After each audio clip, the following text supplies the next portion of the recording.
Up, guys? And a freaking car passed by. It's your boy E-Man here. I'm followed by my co-host Nick. What's up, guys? How you been? How you guys been? It's been a while. It's actually been a week exactly. This is episode 5? Yeah. I believe it's episode 5. Guys, we're super irresponsible. But we got some really interesting topics, guys. And first of all, we just want to start off by saying, guys, the budgeting on this podcast is, definitely bad. Timing is bad. We all have our lives and stuff. We missed a couple things, so if the height difference, is different from the previous podcast, we apologize for that. I left a super important part that we needed for this podcast in terms of, leveling and stuff. So I had to improvise with like some thing that I got from the laundry. I know it doesn't make sense, but trust me, guys, when I tell you, we're super broke and stuff. But basically, I just wanted to go ahead and talk about, I just came from working out, and I was talking to my co-host Nick, what exactly it is that are the downside and the positive sides of working out. So what are your thoughts on that? I think that positive side of working out, there's a lot of health benefits. There's a lot of confidence that comes with it. I don't know. You could also say the attention comes with it. You could also say a bunch of things come with it, but I think that people are they're too brash to actually realize the things that truly come with it, because just besides health, besides confidence, the negatives start to pour in and just those details, because sometimes there's aspects of people's lives that they can't really control. So for instance, I love working out, but currently I'm going through kind of like a heart condition thing. And so the thing is with confidence in working out is that there's a fine line between confidence and arrogance in these things. So for me, confidence is knowing that you already are above people, so you don't even have to prove yourself, that your abilities are 100%. Arrogance is trying to basically prove to other people that you're above them. Confidence is basically letting loose because you know that you still have that power. And then arrogance is just having to talk serious all the time because you can't, you don't want people to not take you serious or something like that. But, deep down, the reason why I worked out in the first place was for other people. It wasn't for confidence, it wasn't for health, it was selflessness. Because those were the people that made me, those were the people that inspired me to do such a thing. You're talking about family, correct? Yeah, my family and my friends. Because they're people that I love being around, and it's always something that I'm always faced with, because when you have a heart condition and you also have that decision to work out, once again, it's a fine line, because you can say I'm going to work out today, but something happens. You can say I'm going to grind it out today, but something happens. But my point of view from it is that one shouldn't completely fall into it. Make it something healthy. Make it something that improves you. Make it something that doesn't discourage others.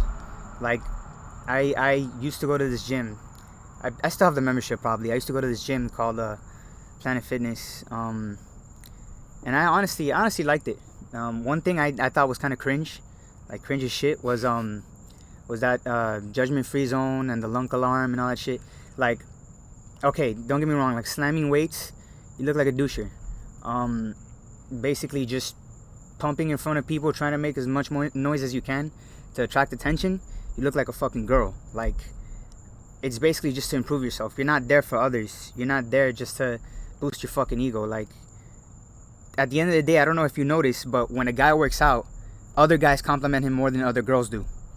When a girl works out, other girls compliment her other than other guys do, because at the end of the day, like, it's not a big deal to anybody. It's a big deal to your friends because you're improving yourself. But and at the end of the day, it's for you. Like, we're not doing this to improve. To show off for anybody else. This is just for yourself.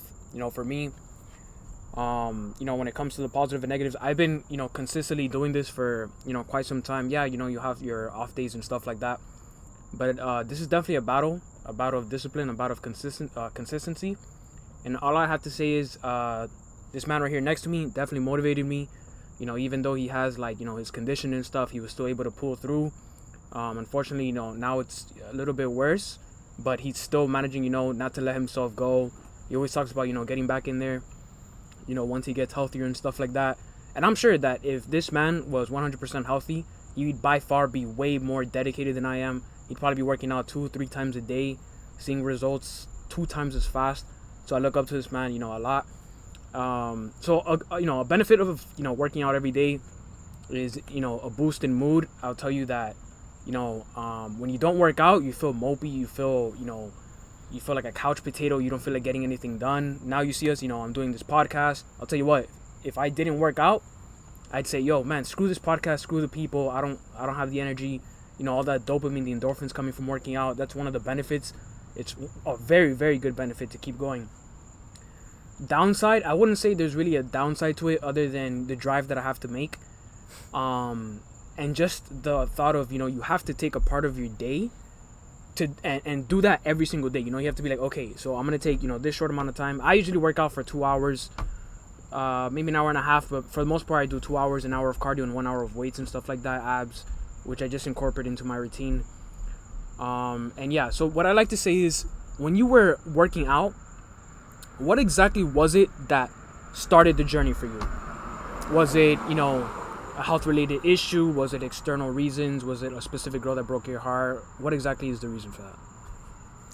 I could say that there's not something that... Well, there was something that started it for me.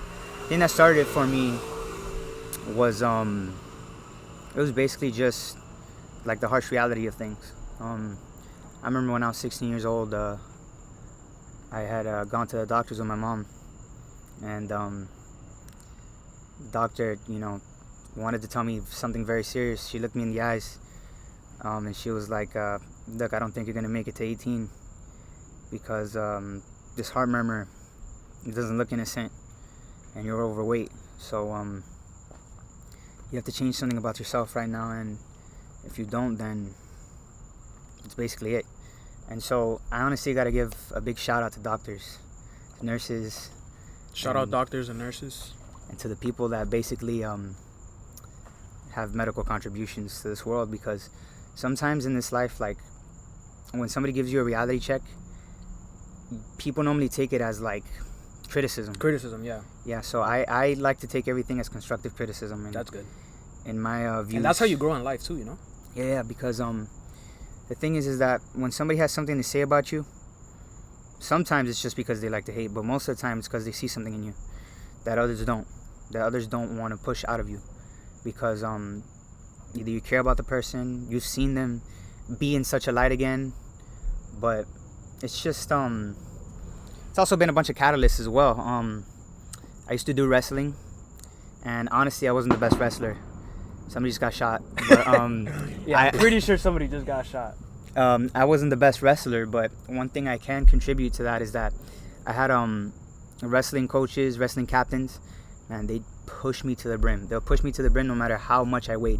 I told them I had a heart condition, and they said, okay, and I was like, all right. They treated me just like every other wrestler, and I appreciated that.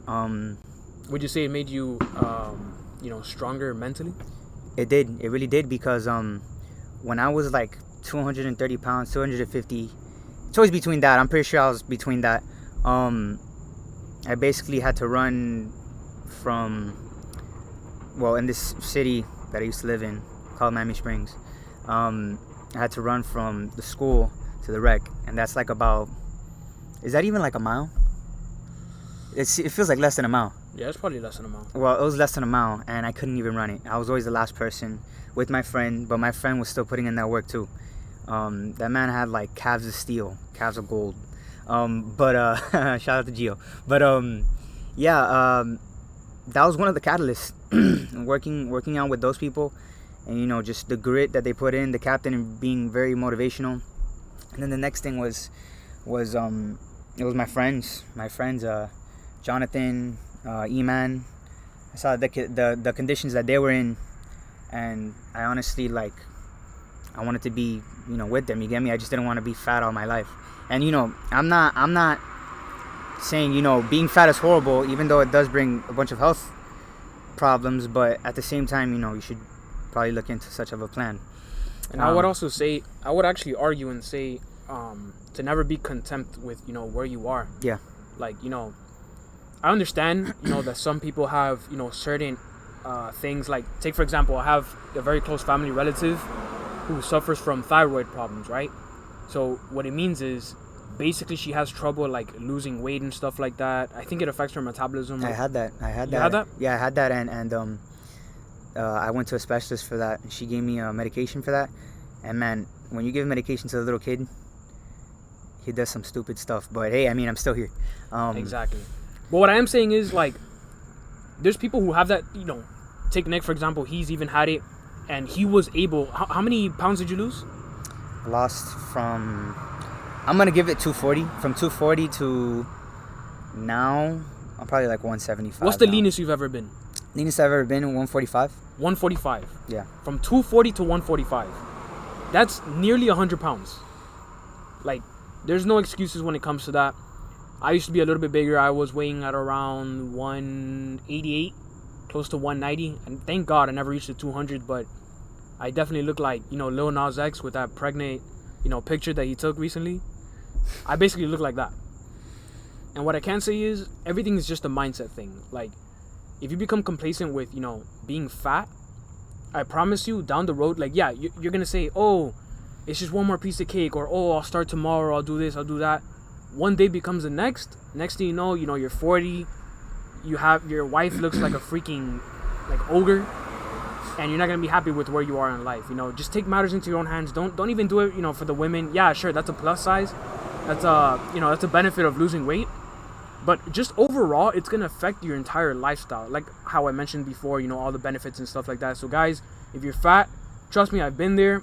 I can't say I've been 200, 300 pounds. But what I can say is, anybody who says, oh, I love me for me, I accept, that's fine. But deep down, you know you're lying to yourself. In a society, in this modern day society, you're not rewarded for being fat if you're a man. You know, you're not going to pull the hottest chicks if that's what you really want. If you don't, that's fine. You know, you can be fat, just don't complain about it. I don't want to hear, oh, how hard life is, or, oh, girls don't like fat guys. Yeah, I mean, this is the name of the game. You know, you either roll with the punches and, you know, and you do something about it, or you stay fat and just don't complain. You know, you can't be fat and complain at the same time, because then you're just a loser. Because being fat is being skinny is the one thing that you can control, regardless of your circumstances. Regardless if you have a thyroid problem. I know people who have thyroid. He had a thyroid problem and still made a difference about it. There's no excuses at all. Okay. So what I do want to say is I just hopped on TikTok, and I'll have to say I haven't uploaded anything. I've been contemplating uploading. I'm still iffy about it. What are your thoughts on TikTok? How do you feel about it?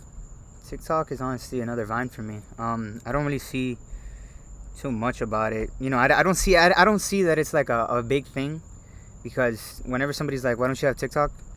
I'm like, I don't know, man. The reason behind it is mainly because it's kind of like, and I'm not trying to be racist or anything, it's just a political thing. But then again, people are going to mix political with fucking racism. It's basically that it's like a Chinese run app. So, and then people are like, hey, yeah, but Facebook is also like, it also gets all your information. Instagram also gets all your information. Twitter does too. It's the same shit. And I'm like, I mean, less people know. That's better. Less people know.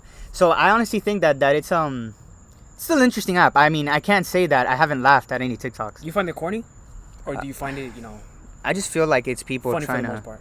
I feel like it's people trying to find attention, like always, because nowadays, like, right next to the U.S. dollar, not even the U.S. dollar. The U.S. dollar isn't even up there. I think attention is one of the most valuable currencies. Would you say that it has dumbed down the younger generation to a degree? In all honesty, I think that, like, when people are trying to find attention, they'll do anything. So you will look dumb, like on Vine with the cinnamon, like, spoon challenge. Oh, the cinnamon challenge, bro. Yeah. Like on you Vine. Ever tried that? I never did, and I never will.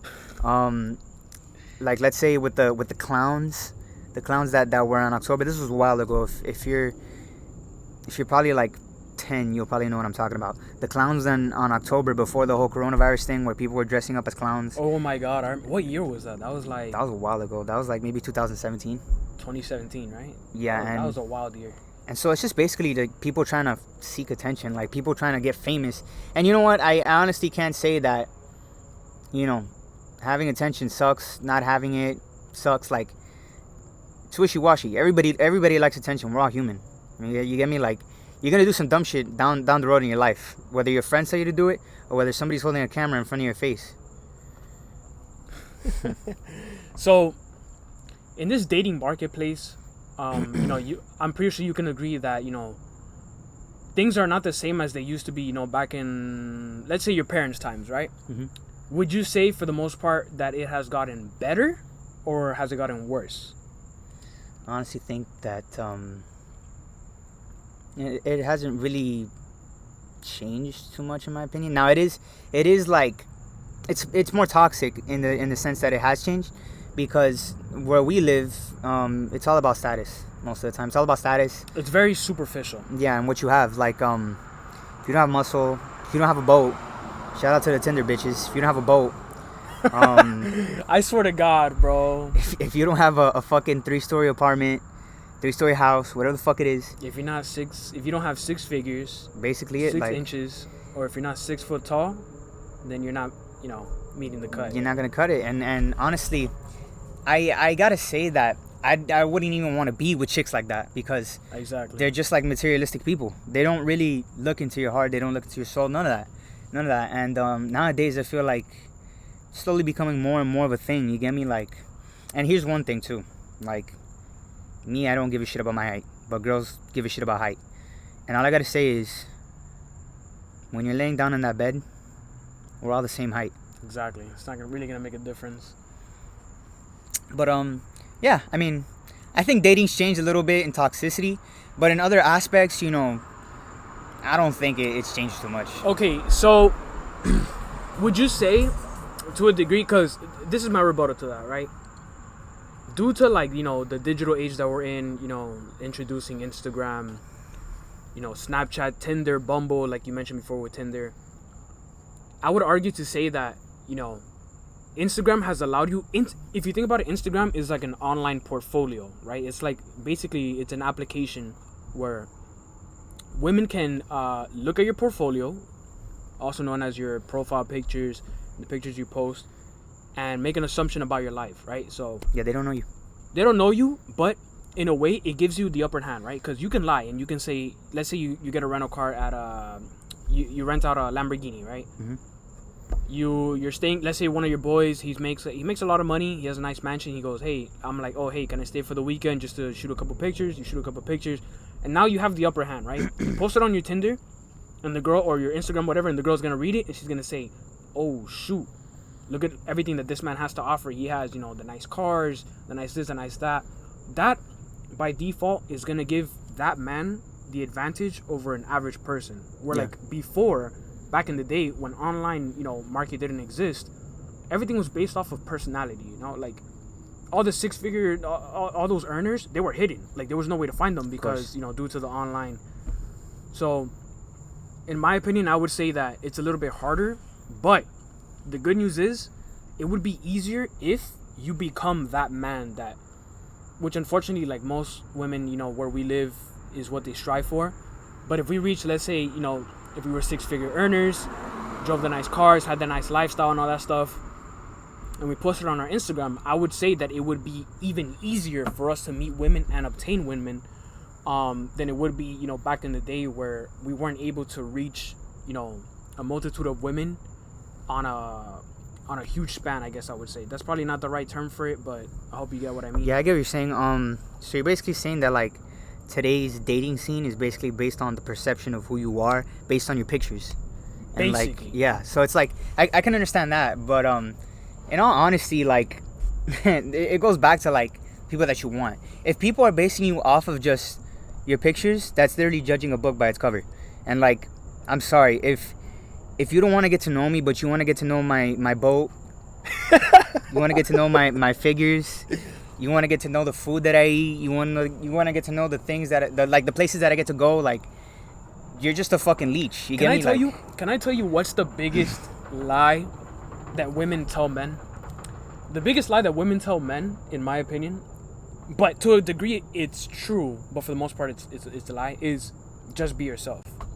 That line right there, the reason I don't believe in just be yourself and I like a guy based on his personality, this and this and that, by default, if a man is not at a certain level of attractiveness, in my opinion, she will never give that man a chance to even present his personality.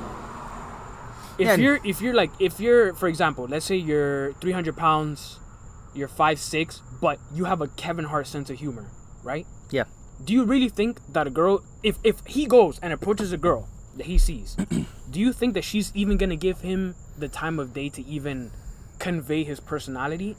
Or do you think that there's some women there that maybe will give them a chance? But I would argue to say for the most part, a lot of women will never give you the time of day if you're not there aesthetically. I mean, I honestly think that this is a both sides thing, because in all honesty, I can't say like, yeah, I date her, but you know, she's looking not the way that I'd want her to look. But you know what's the difference between men and women? Men don't lie and say, oh, we care about the personality first. We always say, oh, she has a nice butt. Oh, she has nice tits. Or, oh, if she has a rocking body. Sometimes we don't even care about the face as long as the body's nice. You know? No, I mean, for me, like, it's certain people that act that way in my book, because I have met people that have given me a chance. And I'm not going to say I look like, I don't know, the hottest actor out there. I'm not going to say that I deserve all these things. But just getting to know those people off the bat, they seem like nice people. And, you know, I dig that. And I don't know if it's because they like the way that I look. I don't know if it's because they like the way that I talk. But I don't know. I mean, it's. But the thing is, like, but the thing is that you lost weight, and you have tattoos, and you have light eyes. Okay. So all of those things play a part in terms of looks and aesthetics. No, of course. Like, it gives you the upper hand. If you were, I would say, if you were like 300 pounds, I would like to see if that same situation would happen with those girls. Oh, yeah, you know? I mean, like, it'd be harder, of course. Like, which is why I'm saying, like, to a degree, I feel like looks always come first. But here's the thing, like, there have been people out there that have been hurt by so many handsome, quote unquote, looking people, that at this point, somebody that approaches them, you know, with kindness, and they actually get to know them, build a relationship with them, or they've known them throughout the years, like a friend. You know, they actually give them a chance, and that's honestly, that is rare. I can say that's rare, but I mean, I think that most people are they judge people by looks. You're right about that. They judge people by looks, but and look, I don't think there's anything wrong with it. I just think that there's something wrong with lying to men, telling them it's about the personality, because then what you're basically telling them is you're allowing them to accept how they look. You get me? Mm-hmm. You're allowing for mediocre to take place. Oh, don't worry, guys. It's all about your personality, even though you're 300, freaking pounds and you're overweight and you have a triple chin. But don't worry, it's about personality. There's a reason you don't have the girls that you want in your life. It's because it's not just about personality. Now, personality does, looks, get your foot in the door, which is very, very, very important. Because if your foot's not inside the door, you can't open the door, right? Mm-hmm. Your foot has to be inside of it first. But yes, I would say personality is definitely a very, very, very important part.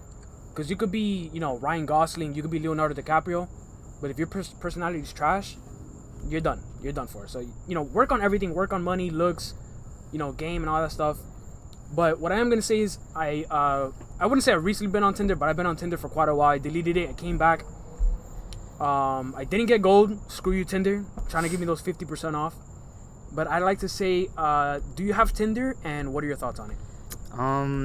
It's actually funny because I was like thinking about deleting it today, because of basically like what we were just talking about like, what's the point in even having it if I don't have a boat? What's the point in having it if I don't have 3 engines on the back of my boat? Like that's the thing, man. When you're on an application that's mainly known for like, would you say it's rigged? I wouldn't even say that. It's just the people there are like so superficial, so materialistic that they won't give you a chance. Once again, this is based off of like, which is why I have a problem with online. I mean, yeah, if you're attractive, then you're obviously gonna benefit. But if you're an average Joe, they did a study. I lost the link or whatever, and I also found this from another podcast. Shout out Fresh and Fit podcast. They're always talking about like this study where 80% of the women found 80% of average women found 80% of average men unattractive. So what that means is, people like, me and him, would you say you're average looking? I think I'm a little bit above average. Okay, above average. I will classify maybe average, slightly above average, whatever. When I'm talking to the ladies, I'm like fucking up there. You give me confidence, but whatever. That's good. I mean, that's good. But what I'm saying is, like, if you don't have the bow, if you don't have this, average men, Basically. If you're not making six figures, you're like dust in the wind. You're a spot of dust. You're a grain of salt in this huge beach. You're stepped on. One in a million. You're brushed over, 1 in a million. And it is what it is. I mean, it's the sad reality. But I've gotten a few matches, a few trannies. Not that there's anything against trannies, but what I am gonna say is, for the most part, the people that I have matched that were transgender, thank you in advance for saying that you're transgender and not lying about that. That's really cool of you guys. It saves me a little bit of time because I am a heterosexual male. But for the most part, I have matched with a couple people, but I have yet to match with like a very, very super attractive woman. Because for the most part, if you don't, like you said, if you don't have the boat, if you don't, if you're not a six-figure earner, if you don't have the Lambo, not 6 foot, if you're not a freaking LeBron James, then for the most part in the online dating scene, you're not really gonna succeed. That's just my take on it. I mean, it just depends, man. Like, out of that one chick that's not superficial, that's basically everything that you're looking for, physicality wise, everything that you're looking for, personality wise, bro, honestly, that's like a really low chance. And in an application like that, an application where people are basically looking to like just fornicate with each other, because it's basically there just to be animals, just to like hump each other. Because Tinder isn't really known as like a meet and marry, meetyoursoulmate.com. Yeah, no, it's not a Christian mingle it's more thing. like meetyourfbuddyinonenight.com. It's basically that. It's basically the white version, the white version of those Pornhub ads that you see on the side that are basically like local milfs near you. It's basically that, just a clean version. Local Tinder girls near you. Yeah, exactly. And But what I would say is, out of all online, digital apps, I would say the one where you have the highest, what's the word for it? The highest chance of success, I would say, is Instagram. Yeah. I mean, because they're like, sometimes people see your pictures, and don't get me wrong, like everybody looks at your profile before they even start talking to you. That's how it works. And also, I would say stories have helped out, guys tremendously. First of all, with stories, you can convey your lifestyle. You can convey what it is that you do throughout the day. And it also gives you the opportunity to message a girl based on whatever it is that she's doing. Whether she's walking a dog, she probably has like an ugly chihuahua, whatever. I'm still going to comment on the ugly chihuahua and call it the cutest chihuahua just so I can get in there, So I would say, thank you, Instagram. I would also say Facebook, but that was back in middle school. Nobody uses Facebook anymore. But for the most part, I would say, Instagram is probably one of the best online, apps to, meet women and stuff. If you are hopping on Tinder, I would say, if you want the highest advantage, take the best pictures that you possibly can. Get right, like we preached. Lose the weight, lose the triple chin, and yeah, that's pretty much it for the most part. I think we're going to end it right here, guys. Thank you guys for watching the podcast. You have anything you want to add? Not really much to say today. But all I got to say is, thank you for watching The Junkyard. Thank you guys for watching. Hope you guys have a beautiful day. Peace.